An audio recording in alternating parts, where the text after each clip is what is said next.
Hola, molt bona tarda. Des del programa Converses amb Ànima de Mataró Audiovisual, Maria Carme Narés. En aquest programa tornem a donar la benvinguda a un gran col·laborador, amic, professional.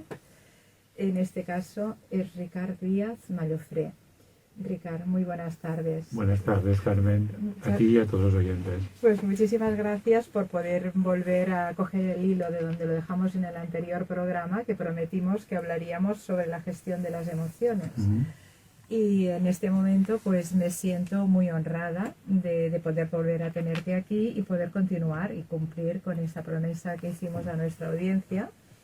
Y bueno, que como siempre no será este es la antesala de otro próximo programa, porque ya te lo estaba proponiendo hace un momentito.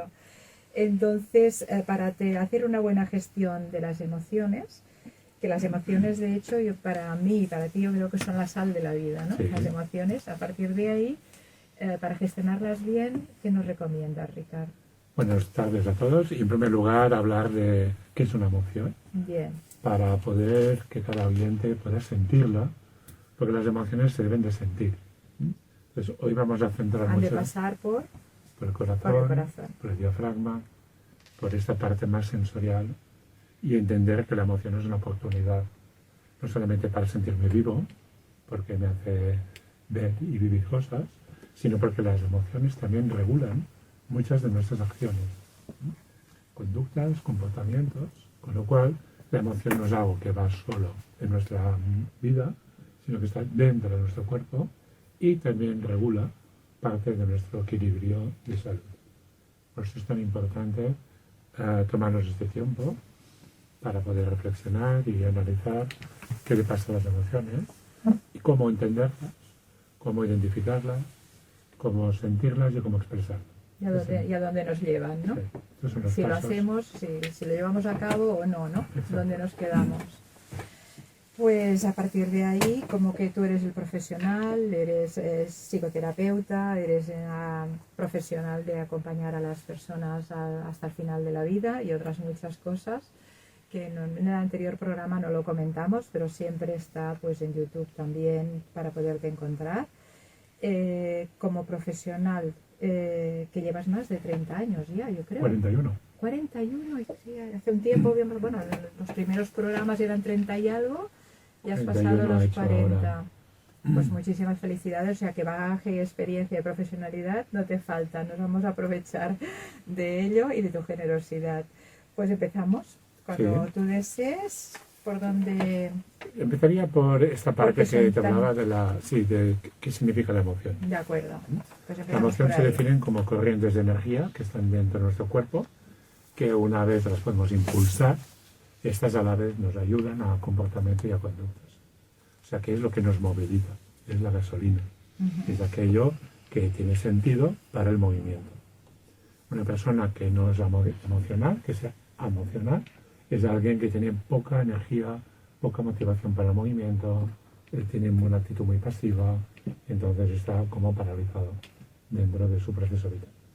O sea que es importante para la motivación, para la salud. Eso podría ser, yo voy a decir la salud, precisamente tú ibas a decir la salud y tú lo has nombrado, ya es un tema de salud, sí, ¿no?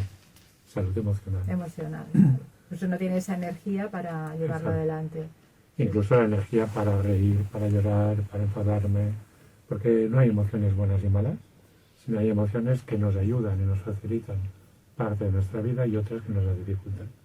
Pero no hay la clasificación de bueno o malo. No. Esto ya es algo que a la gente le cuesta a nivel de conciencia emocional, empezar a cambiar estos términos de la palabra. Por ejemplo, el llorar, el reír, todo es bueno. No enfadarme. Es fantástico. ¿Sí? Siempre y cuando lo haga por el canal que toca, de una forma protegida y sin hacer daño a nadie. Con respeto. Sobre todo también a uno mismo, ¿eh? Sí. Respetarnos, si no nos respetamos nosotros, no nos respeta el prójimo. Claro. Si tengo vergüenza en llorar en público, esto no quiere decir que no llore, sino que yo me respetaré, me saldré de la comunidad, me iré a un espacio íntimo y lo podré llorar. Pero tengo que ocuparme de la emoción. No porque tenga vergüenza anula la expresión emocional. Entonces, este ocuparme de mí ya habla mucho de mí mismo, de cómo me cuido, cómo me amo, cómo yo organizo este mapa emocional para que la vida tenga unos equilibrios mínimos. Y eso, con ese respeto empezamos el camino a identificar estas emociones. ¿Por cuál empezamos, Ricardo? Pues mira, yo diría que puede ser muy útil hacerlo fácil, ¿sí? Porque la estructura emocional es muy amplia y compleja, pero hablaríamos de las 5 emociones básicas, que son las que mueven casi toda la energía de la vida. Luego vendrán otras que son pseudoderivadas, sí, de las principales, que también son importantes, pero que hoy quizá no nos da tiempo para hablar de esta magnitud. De acuerdo. Entonces, las emociones tienen un orden de aparición en la vida conforme crecemos. Desde que nacemos hasta los 3 años, aparecen estas 5 emociones dentro de unos tempos. La primera emoción que ya tenemos al nacer, o sea que llevamos una parte ya heredada por la madre, es el miedo. El primer miedo que tiene el ser humano es al nacer. El segundo, inmediatamente después, es al morir. O sea que el nacer y el morir ya forman parte del acto de vivir. Sí. En este momento es cuando la emoción miedo toma esta característica de protegernos. O sea que la emoción miedo es saludable, es útil, es óptima, necesaria. La tengo no solamente que identificar, sino expresarlas para protegerme. Para que no nos paralice también. Claro. ¿no? Si la expresamos, la podemos desarrollar. Claro. El gran miedo es entrar dentro del miedo. Pues tenemos que abrir la puerta del miedo con protección, con cautela, para yo caminar poco a poco dentro de él y sentirme útil. La segunda emoción que tenemos es el enfado, la rabia.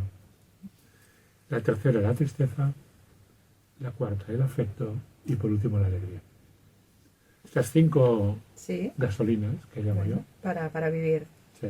Hay unas que son más eco, otras más diésel, pero que todas son importantes. Es un combustible para vivir cada día. ¿De qué dependerá? De cómo yo las elija. De cómo yo las identifique y el uso que haga de ellas para llevar a término la acción o el acto que yo quiero. Entonces, la emoción se capta por los sentidos físicos. Vista, oído, gusto, tacto y olfato. Entonces, cuando yo quiero conectar con la emoción, me pongo en disposición de mi vista, de mi oído, de mi piel, de mi olfato y de mi gusto. Y seguramente que van a entrar sensaciones que se van a convertir en emociones. Porque la parte primaria de la emoción es la sensación. Por ejemplo, sensación de frío, sensación de bienestar, de malestar. Tú sabes que hay mucha gente que tiene hambre y se enfada. O llora. Está inquieto, ¿no? Se cansa y pasan cosas. Entonces, ¿qué ocurre? Que la emoción es un indicador que nos dice que algo no va bien. Con lo cual es nuestro amigo. Lo tenemos que hacer nuestro aliado. Lo tenemos que hacer nuestro amigo, ¿no? Porque es benefactor. Sí. Además hace de guía. Es como un faro. Si nos dejamos guiar por ellas, por las emociones, llegamos a puerto. Y nos podemos evitar alguna dificultad que tengan. Siempre que las trabajemos. Sí. La primera emoción, miedo, que es la que más importante es para la humanidad, porque es la primera que nace en la vida, y es la última que dejamos, es el miedo al partir. Entonces el miedo es una emoción que tendremos que atenderla con mucho cariño y con mucha información. Date cuenta, Carmen, que el primer antídoto para reducir el miedo es la información. El qué, el cómo, el cuándo, el quién. Cuando yo me pregunto qué me pasa, cómo es que siento este miedo, a qué tengo miedo, qué me amenaza en estos momentos, cómo puedo sentirme lesionado, en qué forma puedo reparar lo que me pase, esto ya es información. Cuando yo hago ese análisis, el miedo se reduce. Es decir, lo vamos analizando a trocito, trocito, trocito, ¿no? Sí. Entonces esto requiere una cierta voluntad en acoger el miedo para mirarlo y entrar dentro de él, hacerlo pequeño. Y el miedo, el canal, es el hablar. Hablar de tengo miedo a, tengo miedo de, tengo miedo por. Y entonces en el momento que un joven o alguien habla en su casa o en la empresa o en la pareja sobre sus miedos, el miedo empieza a diluirse, se hace pequeño. Nosotros lo llamamos gastamos el miedo, consumimos el miedo. Ya no es aquella pantalla, aquel león, aquel tigre que nos está allí Sí. Pero imagínate que yo tengo la creencia de que tengo miedo a expresar el miedo. Con lo cual el silencio propio, de tenerlo albergado dentro de mí, esto no me va a ayudar. A veces más que miedo también, bueno, además del miedo podría ser vergüenza. También. Es decir, que realmente tienes miedo, ¿no? Es decir, como una mujer, un hombre como tú, como yo, vas a tener miedo, ¿no? Y te da vergüenza mostrar tus miedos. Fíjate que si no tuviéramos miedo, nuestra vida no estaría protegida. Con lo cual, para mí el miedo es una responsabilidad, no solamente de sentirlo, sino hacerme cargo de él y expresarlo. Porque esto me da este aval, esta garantía, donde me sé cuidar. ¿Qué pasa cuando yo tengo miedo a un examen? O tengo miedo a ir al médico, porque hay un diagnóstico que me espera. O tengo miedo a un juicio, porque hay una sentencia que igual no sabré adaptarme. Hay gente que este miedo les paraliza. Incluso miran hacia otro lugar, no quieren atender la situación y eso se hace peor. O sea que el miedo no atendido se convierte en pánico. Y el miedo atendido, el que yo atiendo, se reduce a una posibilidad que yo pueda. El miedo no atendido, pánico, fobia. Fobia y una enfermedad más. ¿Y lo podemos neutralizar? Sí. Mira, uno de los antídotos más importantes, he dicho la información, Sí, pero la el siguiente es la presencia, hacerme acompañar. hacerte acompañar. Sí. Sentir que a mi lado hay alguien. No sentirte solo, ¿no? A veces tengo que ir a buscar unos resultados y voy acompañado. O una conversación y me hago acompañar. O tengo que ir al notario y... Mira, iba a decir una consulta, un abogado, puede ser médico, puede ser por otro lado, ¿no? Un gestor, lo que sea, ir con alguien que sabe... Alguien que me dé esta confianza, que me va a sostener en el caso de que yo me hunda o no sepa qué decir. O no acabes eso, que pierdas la noción de lo que te están diciendo, ¿no? Sí, porque uno de los sentidos que más perdemos cuando tenemos mucho miedo es el oído y la mirada. Mucha gente se va al médico y dice qué es lo que tengo, doctor, y le dice y no se acuerda. Te quedas en blanco. No lo ha oído. Porque por el oído, por supervivencia, cierra. Cierra. Y la mirada también. Hasta la vista. Sí, vértigos, me mareo, tengo que salir, me ausento. Es una manera de protegerse. Sí, sería un acto de amor. Un acto de amor. Ir con acompañado es un acto de amor también. Y dejarte acompañar. Sí, es decir, mira Miguel, escucha bien tú, porque quizá no oiga hoy. Es confiar y delegar. En la otra persona, delegar en el amigo, en la persona amiga que está a tu lado, que te acompaña. Sí. Es muy importante escoger quién quiero que me acompañe. Porque hay gente que lo hace por vínculos. Como eres mi mujer, vienes tú. O mi hijo te toca. No. Tengo que escoger el mejor acompañador. Que no siempre es el que está más próximo a mí. Y si tienes que pedírselo y está lejos o no es de tanta confianza de hace 50 años, pero a lo mejor con 5 años es suficiente para poderte comprender y acompañar. Incluso, Carmen, profesionales, ¿eh? Uh-huh. Y a veces viene gente a la consulta que les lea el informe médico. Porque alguien se los leyó pero no entendió nada. Y entonces necesita a alguien que lo haga despacio, con sus palabras, con el tiempo, para que ella pueda ir albergando la información a medida que su mente pueda. Integrándola. Y a veces me dicen stop y para. Y dicen mañana continuamos. Y esta forma de regularte, esto es un acto de amor, porque me cuido. No es, venga, dime lo que tengas que decirme. Te cuidas. Gracias al miedo podemos hacer este modelaje de acompañamiento. Es muy interesante, Otro porque recurso siempre se ha dicho al importante. revés, que el miedo era paralizante y ya está. Entonces, no, muy bien, Ricardo, gracias. Otro recurso es otro recurso. no hacer juicios. Sí, Por ejemplo, no ridiculizar mi miedo. No porque tenga estos años tengo que tener más o menos miedo. Tengo miedo. Y el miedo no es infantil, ni juvenil, ni de adulto. Entonces, una persona mayor puede tener miedo a la oscuridad y un niño puede tener miedo a un examen. Que todo está bien. No hay miedos buenos y malos. Muy bien.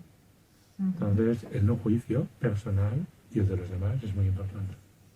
Cuando alguien comenta su miedo, es escuchar el miedo, sin dar opinión. Sí. El miedo no necesita recetas. Tienes que hacer esto, yo haría de ti, a mí me funciona. Es información, ¿no? Darle información que necesite. Lo que yo hago cuando tenga miedo me pertenece a mí. En ningún caso te irá bien a ti. pero si mi experiencia te ayuda, te la contaré. No quiere decir que lo tengas que hacer, sino te explicaré mecanismos que yo utilizo porque a mí me van bien, pero no los copies, no los apliques a ti si tú crees que no te corresponde. Porque a veces el propio recurso da más miedo que no hacerlo, como el estrés. Si crees que no te corresponde, lo dejas a un lado, guardas en la cajita. Esto está dentro del no juicio, del no opinión, no recetas. Luego hay otro recurso que va muy bien, que es mi historia con respecto al miedo. Ahora tengo 64 años y tengo miedo a una situación. Y me pregunto, ¿qué me pasó a los 40 y 20 cuando tenía miedo? ¿Cómo lo hacía? Entonces, yéndome a buscar mi biografía, veo que ya tengo recursos integrados y aplicados que a veces no me acuerdo. Con lo cual, los te ayudaron a superarlo, ¿no? Y los recursos. Digo, pues esto lo sabía yo. Hasta aquí he llegado porque he superado esos miedos a los 20, a los 40. Y entonces, la historia, que se llama el histórico, nos ayuda mucho a impulsar el presente. O sea que va muy bien no perder el origen y mirar un poco para atrás para ver cómo yo me comportaba con el miedo cuando tenía 14 años, 15, 20. Por ejemplo, miedo a enamorarme cuando me enamoré, o miedo a ir a la universidad, o miedo a casarme, o miedo a tener un hijo. Pues hay unos miedos vitales que la gente no suele hablar de ellos. Y están en la vida, en el día a día. Deben estar para aprender. Entonces, ¿qué hacer delante de un hijo que dice, papá, tengo miedo a la universidad? ¿Cómo me afronto a ella, no? Pues sí, hablaremos también. Hablarlo y acompañarle, ¿no? Darle voz. Darle voz a el miedo se nos da de palabras. Pero si te dice papá tal, pues estar al lado. Charlar. Charlar. Sí. Escuchar. Explícame qué es lo que sientes, qué te hace pensar que la universidad será de esa forma, quién te ha informado. Y te puedo explicar mi universidad. Mi experiencia fue esta, fue la otra. Habla con tu tío, habla con tu tutor. Darle indicaciones. Darle herramientas. Sí, para que lo hable, no para que lo calle. Entonces, incluso en casa, en la sobremesa, cuando alguien plantea una situación de miedo, es bueno hablarla, no callarla. Y papá y mamá tienen miedo a esto y yo tengo miedo a otro. Y también poderles dar el ejemplo que nosotros también lo hemos tenido, ¿no? Si es un hijo, pues poder decir, bueno, no es nada raro, también lo hemos pasado nosotros y estamos... O ahora mamá tiene un miedo muy actual, que es sí, tengo una enfermedad o lo que sea. Tengo un bulto, tengo una dolencia, no sé qué. Me da respeto. Empezamos. Eso es en cuanto al miedo. O sea que el miedo es muy importante atenderlo desde la escucha, la tolerancia y la expresión verbal. Este sería el tema. Y nos vamos al siguiente, al enfado. El enfado es una emoción totalmente física, que además nos ayuda a impulsar procesos de la vida. Y también nos hace poner límites y nos hace estar en defensa. Sobre todo de aprender a decir que no y que sí. Son dos límites que tenemos que aprender. Entonces, el enfado es algo que nace de nuestro cuerpo para ser atendido, no para volverlo a ingresar. Que hay mucha gente que se lo come. Dice, yo el enfado lo tengo por dentro. Pues no. Y luego salen enfermedades, ¿no? Hay que pasar por cirugía. Sí, lo que no hacemos, lo hacemos en un quirófano. Nos lo comemos. Va a un quirófano y te abren. Y te sacan el enfado. Te lo sacan y vuelve. Y si no lo gestionas, se vuelve a generar y te lo tienen que volver a sacar por otro lado. Eso. El enfado yo siempre lo visualizo como una energía que es muy tóxica. Es como si fuera un papel albal de aluminio que enrolla un órgano y lo va apretando. Y este órgano no puede respirar, pero no transpira, con lo cual ni recibe oxígeno ni lo da. Se muere, o sea, se pudre ahí dentro, ¿no? Empieza a necrosar, pierde su función, se debilita con los años, Y este albal, en vez de darme cuenta de sacarlo, y decir, ostras, ¿no será que mi hígado no respira? ¿O no será que mi colon lo tengo ahí atado a una estenosis? Entonces tengo que empezar a sacar. ¿Cómo se saca el enfado? Primero identificándolo. Estoy enfadado. No estoy triste. Date cuenta. Sí, que hay gente que llora cuando se enfada. Que no, que hay gente que necesita sacar eso. El enfado se saca gritando, se saca mordiendo, pegando, destruyendo, con patadas. pero sin hacerme daño a mí. Tienes terapias con cojines, ¿no? Que se dan puñetazos, que se lo que uno quiera. Mucha gente lo hace, ¿no? Sí, en la gimnasia. Hay muchas prácticas de boxing y de forma, de crossfit, que ya van canalizadas a que el usuario drene el enfado y los entrenadores así lo hacen. Venga, grita, venga, chilla. ¿Sí? Incluso las terapias. Bueno, la gente eleva la voz para que tú me sigas. Porque el grito es muy contaminante. Engancha mucho. Engancha y el otro más, ¿no? Y el silencio también. Entonces, cuando yo quiero subir a alguien, a un cliente, para que empiece a arrancar, cuando no tiene cultura, cuesta un poco. Y tiene que ser muy adiestrado para ir sacando este enfado. El enfado, tenemos una contraindicación social, y es que no gusta, no queda bien, no es decoroso. Pues yo siempre digo que el enfado lo debemos de hacer en la intimidad, como si fuéramos al baño. Cuando estoy en una reunión familiar, laboral, de amigos, y hay algo o alguien que me enfada, yo tengo la responsabilidad de recoger este enfado, porque es mío, salir del espacio, irme a mi baño, a mi despacho, al parking, al garaje. Dentro del coche, que hay gente que se para en la autopista dentro del coche y sacar, ¿no? Y luego, cuando lo tenga fuera, vuelvo a entrar. Y me doy cuenta que mi mente, una vez lo ha sacado, vuelve a estar receptiva, está atenta. Ya no te miro con una mirada tóxica, sino te miro con una mirada de escucha. Porque he sacado en mí una pared, un muro, que era muy tóxico, que nos separaba a los dos. Pero este ejercicio es personal. No lo puedes hacer en público. No. Pero la gente, a veces como no lo sabe, lo hace en público. Y chilla a la persona que tiene delante, ¿no? Pega, amenaza, agresiva, incluso psicópata. Es que, por aquí. Y el enfado también sirve para decir que no. Mira, Juan, José, María, así no. Así no. Yo no quiero ser tratado así. Poner límites. Y no te voy a dar permiso. Tu enfado es tuyo. Y tienes que ocuparte tú de tu enfado. Yo no voy a hacerme cargo de este enfado. Que sepas por qué estás enfadado. Búscalo, ¿no?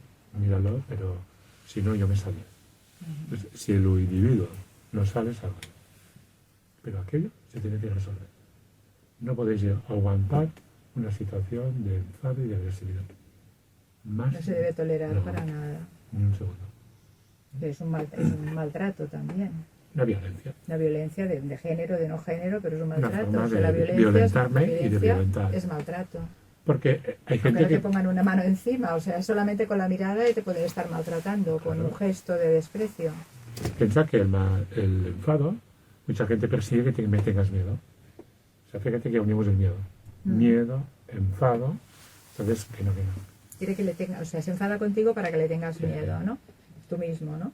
Hay gente que cuando dice barbaridades cree que tiene más autoridad. Y a veces es que no es así. O sea, es amenaza, es chillar. O no le ves la voz porque yo te oigo. No porque grites más, yo tengo más miedo. Y el silencio también es violencia. También. Porque es el enfado. No te voy a hablar más. No te hablo más, te castigo. Entonces el enfado es algo que tenemos que sacar y cada uno tiene que saber en qué canal es más bueno. Si oral, por grito, mordisco, o bien diafragmático, rompiendo y pegando, o bien extremidades, pisando, bailando, footing, corriendo. Pero el enfado tiene una característica que tengo que ser intencionado. Yo voy haciendo footing por la montaña y cada vez que piso un pie, pienso en lo que me enfada. Con fuerza, ¿no? Sí, y lo derrumbo. Esto no lo quiero, esto no lo quiero. ¿Sí? No es voy a caminar para desfogar. Porque si hago eso solo libero estrés, pero no elaboro. No lo haces a conciencia. No llegas a romper lo que querías romper. El enfado necesita siempre atención al motivo, a la situación. Cuando yo me enfado con alguien que quiero mucho, no me enfado con ese ser. Me enfado con una conducta, no con él o con ella. Entonces lo tengo que decir. No es que me enfades tú. Me enfada la forma que tú me estás tienes. haciendo, ¿no? Como tú lo haces. Sí, tú no, porque me encanta. Sí. Y te amo. Pero esta parte que me has expresado, conmigo no. Va de esto. Sí, sí, es mejor eso, irte a caminar pero dando patadas al suelo, que no irte a dar una vuelta a la manzana para ventilarte, ¿no? Porque tampoco solucionas el problema. Hay gente joven que coge la moto y el coche, ¿eh?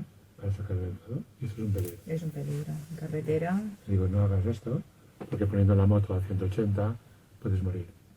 O quedarte tetrapléjico. O matar a alguien. O matar a alguien, que es peor. Cuidado. El enfado... y además si van en aquel momento pues un poco alterados de conciencia, de todo, ¿no? Porque han tomado... Muy ciego, ¿eh? Han tomado alguna cosa. Nos quita la mirada enseguida. Hay que tenerlo en cuenta. Sí. Y ahora veremos que el enfado es una de las emociones, Carmen, que más extendida está en nuestra sociedad. Fíjate cómo toda la gente está enfadada. Se insulta, se desprecia, se descalifican. No hay ningún debate que sea constructivo. Entonces contra ti. El sí porque sí, el no porque no. Y el insulto, incluso personal. Entonces es algo que tenemos que reflexionar. ¿eh? Sin hablar. ¿Qué nos pasa con el enfado? Y cómo es que en esta generación hay gente tan enfadada. Y que el enfado trae el principio de la psicopatía. O sea que cuidado, que el enfado es una emoción que tenemos que trabajar de pequeños. Por esto muchas escuelas ahora para ellos la gestión emocional, la educación en emociones, es fundamental y transversal para todos los grados y todos los cursos. Todas las edades ya. Profesores incluidos. Y sí, pero los niños es de parvulario, ya que también lo hablamos, que... Vale, bueno, desde jardín de infancia. Tercera emoción, tristeza. Tristeza. La tristeza es una gran emoción, es la única que es dolorosa, la única emoción que duele es la tristeza. Las demás no duelen, el enfado no duele, puede causar dolor, pero no duele. No duele a uno. El afecto tampoco, la alegría tampoco, la tristeza sí. La tristeza es una emoción que se caracteriza porque nos informa de una herida. Que ha habido o un abuso, o un abandono, o una pérdida. Siempre son esos tres titulares. Entonces, cuando yo lloro... Abuso, abandono o pérdida.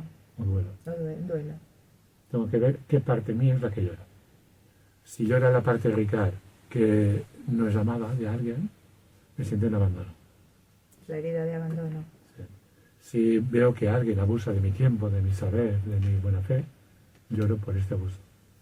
Y por último, porque mueres o porque te pierdo. Entonces, que sepáis que el enfado, la tristeza necesita ser llorada. Las lágrimas... Tiene que salir, sí, tiene que aflorar. Es el yodo que va a cicatrizar la herida. Sí. Y tenemos que llorar. Es el yodo, el topionic, que nos cicatriza y que no hay que decir, pues no llores, tómate un vasito de agua y te doy un pañuelo, pero olvídate de llorar, y más si es un hombre o es un niño o es un chico, ¿no? Todos debemos vaciar para que se cicatrice, esto luego poniéndole, pero primero a limpiar la herida con las lágrimas que son sanadoras también. Lo que pasa es que yo siempre digo a las escuelas, cuando voy a trabajar con ellos, a los maestros, a los padres, la escuela de padres, siempre les digo que el primer ejemplo soy yo. Y yo como padre o como madre, mis hijos me tienen que ver llorar. Porque tenemos que naturalizar el llanto. Ver que te emocionas, ¿no? No esconder esa emoción. Pero claro, cuando un chaval dice mi padre nunca llora, digo, pues tu padre tiene un problema. Y tú también lo vas a tener. Entonces habla con tu padre, ayúdalo. ¿Sí? Porque el no llorar no es una virtud. Es una virtud y es un mal ejemplo para este niño, para este joven o este adulto joven que está viendo que su padre no llora, no ha llorado nunca, pues claro, tengo que hacer lo mismo, ¿no? La tristeza tiene que ser social, se socializa.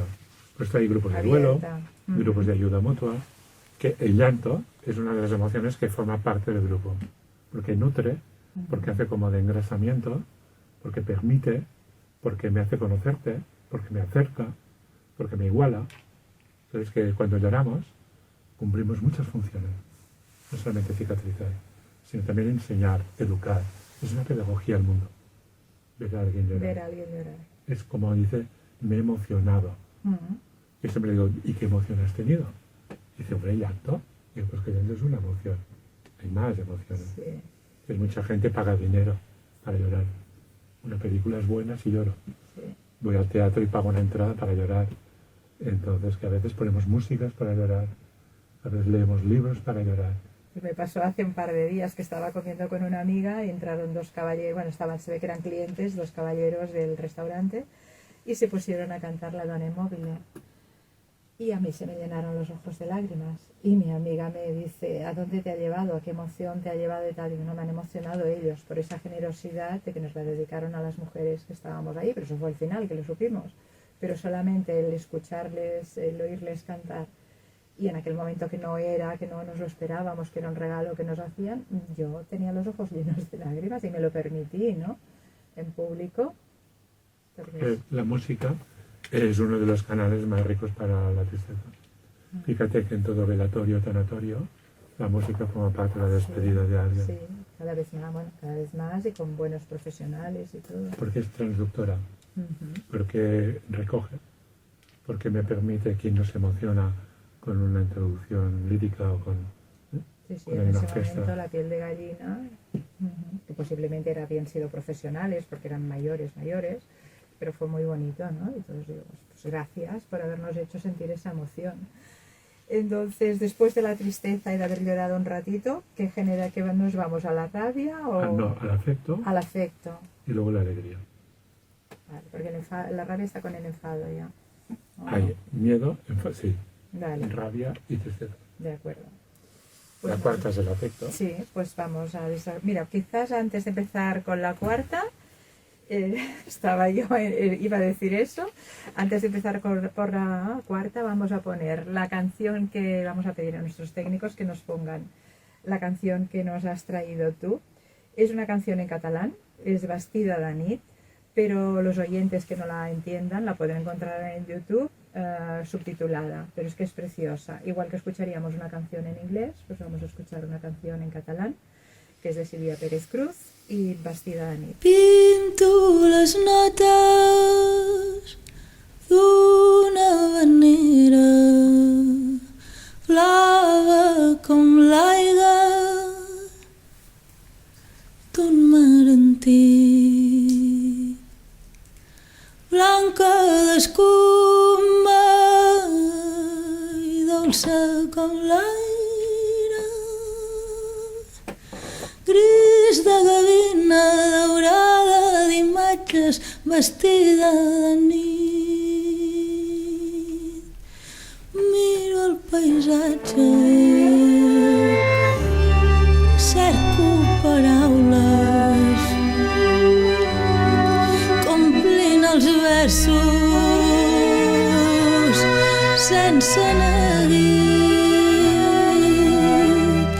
i els pins m'abracen,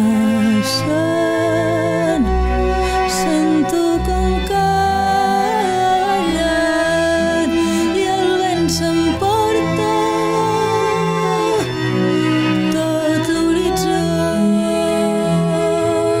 Si pogués fer-me escota i amagar-me a la platja per sentir sons i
els vells em parlen plens de tendresa, d'hores viscudes amb emoció.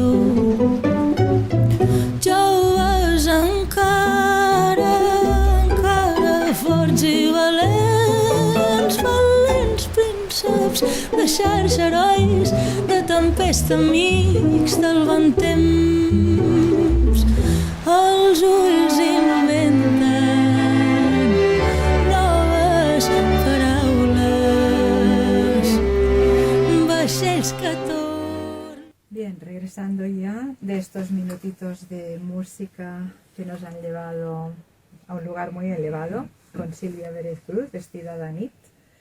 Regresamos con Ricard Díaz Mallofré. Estábamos hablando sobre la gestión de las emociones. Ricard, regresamos ahora con el afecto. Sí. Pues vamos a ello. Afecto, ternura, amor. Esta es una emoción. Precioso. Una emoción que engloba muchos canales. Es una emoción ya madura, porque aparece ya al final del itinerario emocional de la vida. Y es una emoción que nos habla del desarrollo. O sea, a través del amor yo puedo crecer, me puedo desarrollar como individuo. Entonces el afecto se tiene que ver como una herramienta, una emoción que me facilita el que yo confíe en mí, el que crea en mí, el que me autorice a mí mismo, que me dé credibilidad, que me sienta con valor. Y esto es un acto de amor que los mayores, los adultos, me hacen cuando soy niño y de adulto lo tengo que hacer yo. Validarnos y valorarnos, ¿no? Pero es una emoción que yo la llamo como este calor del corazón, este chakra número 4, sí, que tanto nos alimenta, que pienso que es una de las emociones no solamente más importantes, sino las que mueven mayoritariamente mucha de la energía de la humanidad. O debería, el amor. Así como antes te decía que el enfado era la más visible, ahora creo que el amor es la auténtica, es la que tendremos que incorporar. Es la que lo liga todo, ¿no? Es la unión. Si no hay amor, no. Por uno mismo. Y a partir de ahí es la emoción que tiene una característica con respecto a las demás, y es que es la que tiene más canales de salida. Tenemos un canal, que es el hablado, cuando yo digo te quiero, me gustas, gracias por trabajar conmigo. Este es un canal muy utilizado, que la gente suele hacer en familias o en la intimidad, pero a veces poco utilizado en escuelas, en ambientes laborales. Se suele agradecer poco. El gracias, el por favor. Y el te quiero también, ¿no? Un compañero de trabajo, ayer me lo decía una amiga, el que le había dicho a un compañero de trabajo es que yo te estimo, ¿no? Por un hecho que estaba de bajón y podían pasar cosas, ¿no? Dice que sepas que yo te quiero, pero claro, yo, como compañero de trabajo, todo lo que le implicaba, ¿no? Sí. Poderlo decir, dice, no sé si he hecho bien o no, has hecho lo que sentías y lo que querías. Es ponerle palabras a esta emoción. Ajá. Y a veces hay gente que tiene miedo, muestra el miedo, Sí. a decir palabras como te quiero. Como te quiero. Porque Tan bonita que es. Claro, pero dicen que es una palabra muy grande, muy resonante, que compromete. Y es que el amor no compromete, el amor es un sentimiento dual que va y viene. Yo puedo querer a un ser canino, puedo querer a un ser humano, puedo querer un jardín, puedo... Sí, unas plantas que las estás cuidando con amor. Entonces la palabra es una de las canales más fáciles que tenemos o deberíamos de incorporar. Segundo canal importante, la escritura. Poder hacerte un WhatsApp, una carta, un mail, agradeciéndote, amándote o explicándote cómo te amo. También va bien. Porque la carta es algo que podemos releer, la guardamos.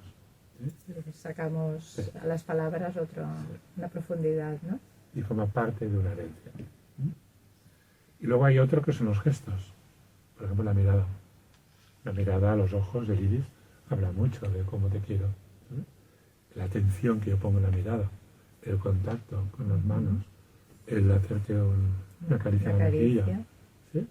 El no esquivarte el cuerpo, sino que si chocamos, chocamos. ¿Sí? Y que esto no conduce a nada más que contacto. A un encuentro.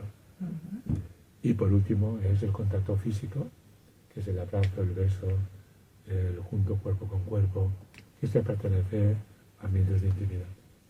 O sea que fíjate que es la emoción que más canales tiene, es la que deberíamos utilizar más. Más la soterramos. Sí, y es la que más escondemos. Entonces dices, bueno, ahí tenemos ya una reflexión a tener en cuenta. Y por último, la alegría. La alegría, vamos a desarrollar la alegría. La alegría es como... tú que lo desarrollas, la alegría. Es como el que llega al final de algo. Es como que llega a la montaña, el que conquista, el que acaba un proyecto. Es este sentimiento de logro que llamamos, de éxito. Y llamamos vivir en plenitud. He terminado un proceso laboral, estudiantil, académico, y lo termino con alegría. No porque me desprendo de él, sino de todo lo que he aprendido de él. Como incorporando... Ya está incorporado. Sí, conocimientos, habilidades, capacidades. Y esto me va a dar la alegría de ser un buen médico, un buen juez, una buena administrativa. Y pienso que eso es muy importante. Y disfrutar esa alegría y celebrarla, ¿no? Sí. Y la alegría se comparte y se ríe. O sea que el sonreír y la risa tiene mucho que ver con el sentimiento de alegría.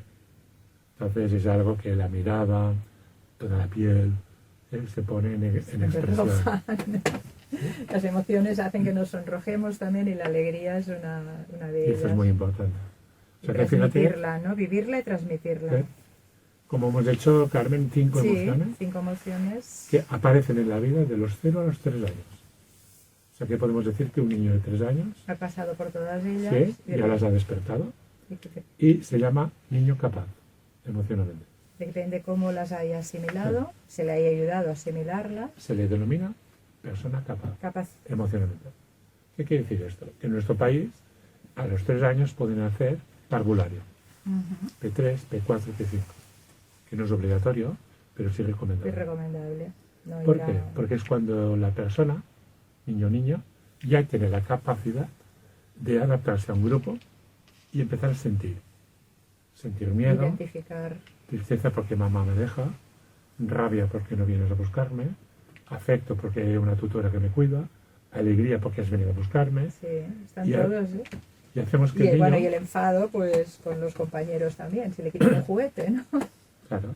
Y hace que el niño transite por todas las 5 emociones cada día. Con lo cual adquiere experiencia. Esas habilidades. ¿Y qué hacen las profesoras? Los profesores.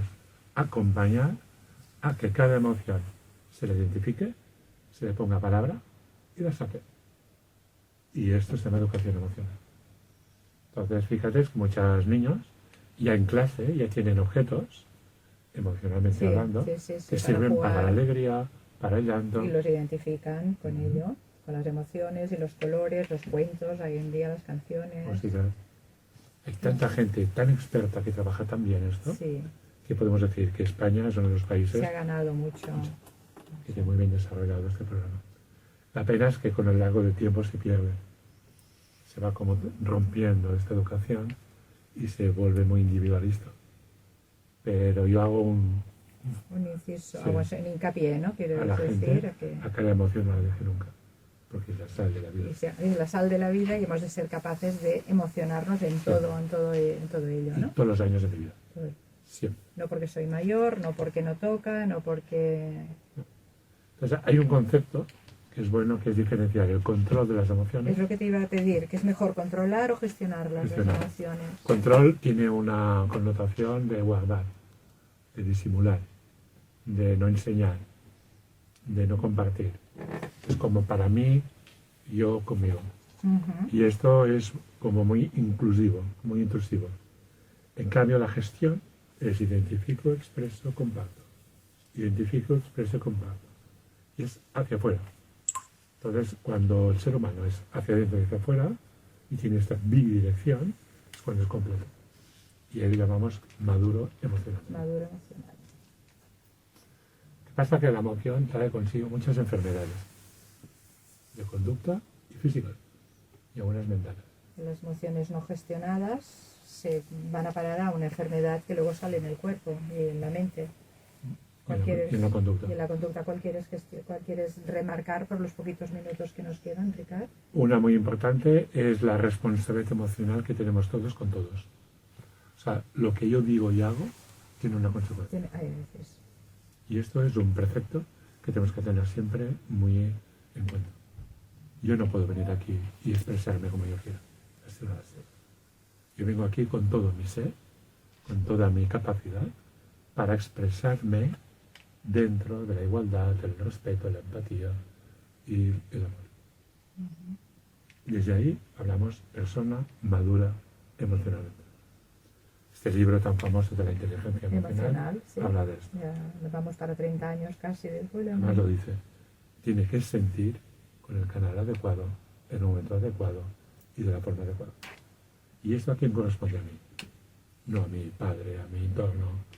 Y si no sé, busco ayuda, ¿no? Sí. Si no soy capaz o no me siento capaz.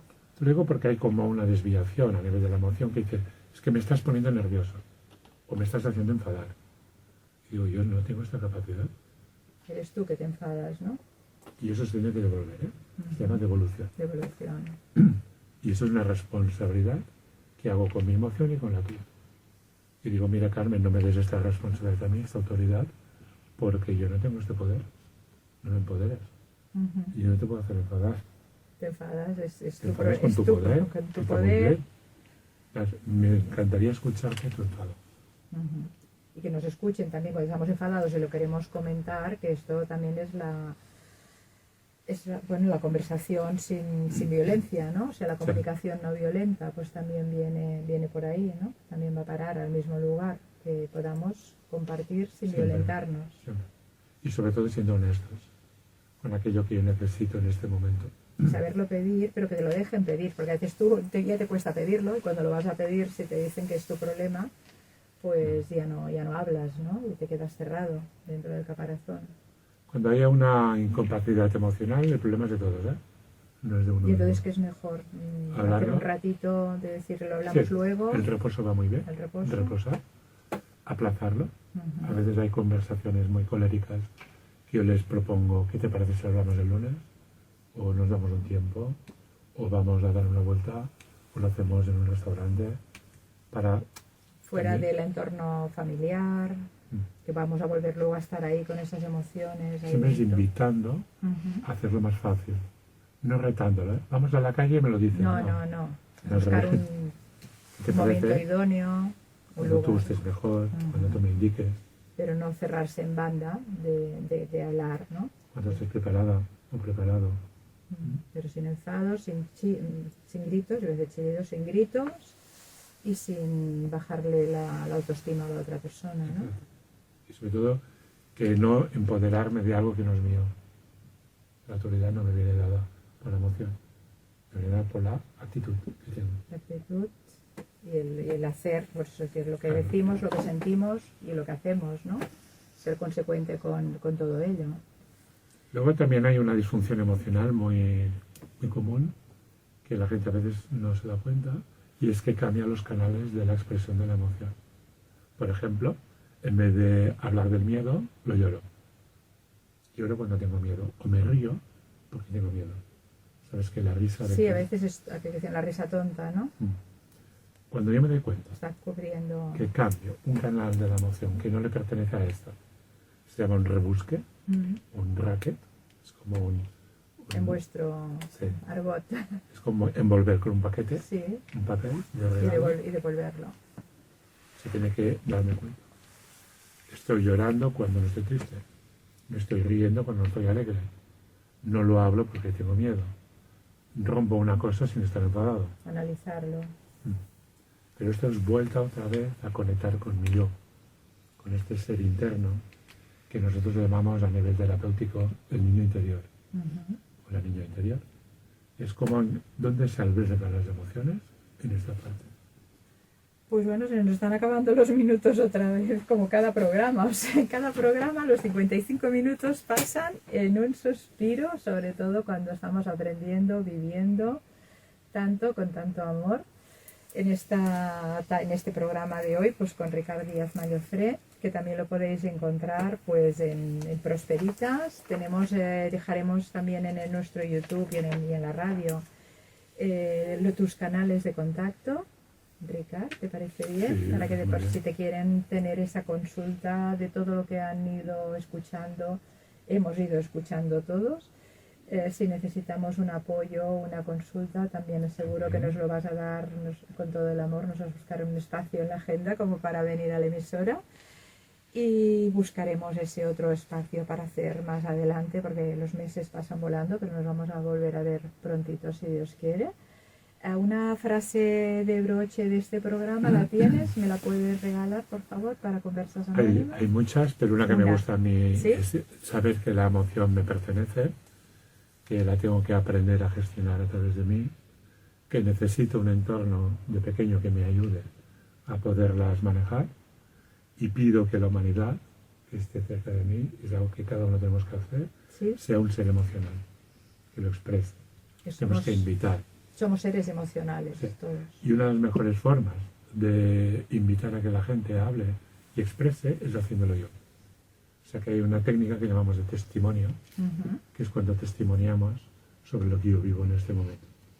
Y decimos cómo nos sentimos, cómo estamos. Sí. O sea que yo no voy a casa y hablo a mi gente qué sientes, sino que yo a casa y explico cómo me siento.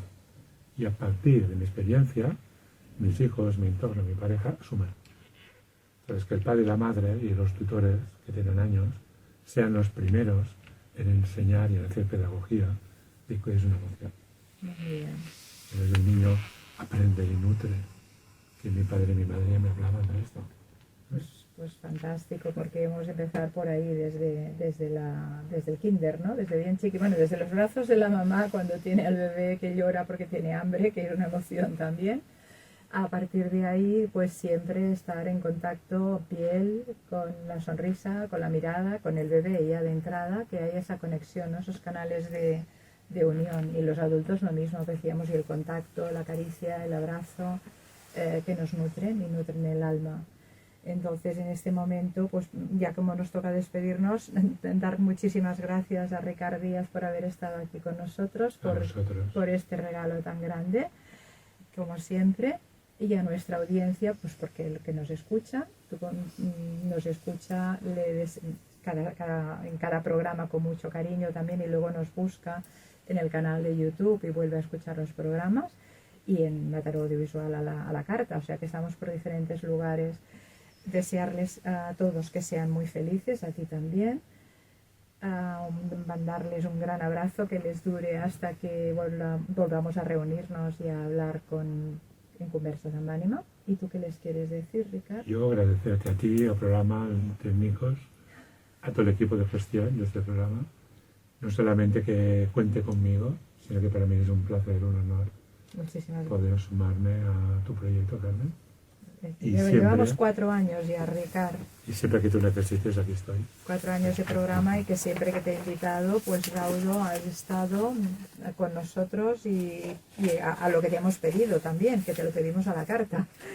No es aquella persona que va a un programa a decir vengo a hablar de mi libro, sino que tú realmente vienes a hablar de lo que creemos que necesitamos todos hoy en día, no ni otro, ni más ni menos, ¿no? Sino lo que vamos necesitando todos.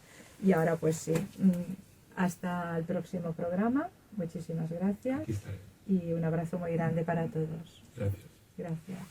Gracias.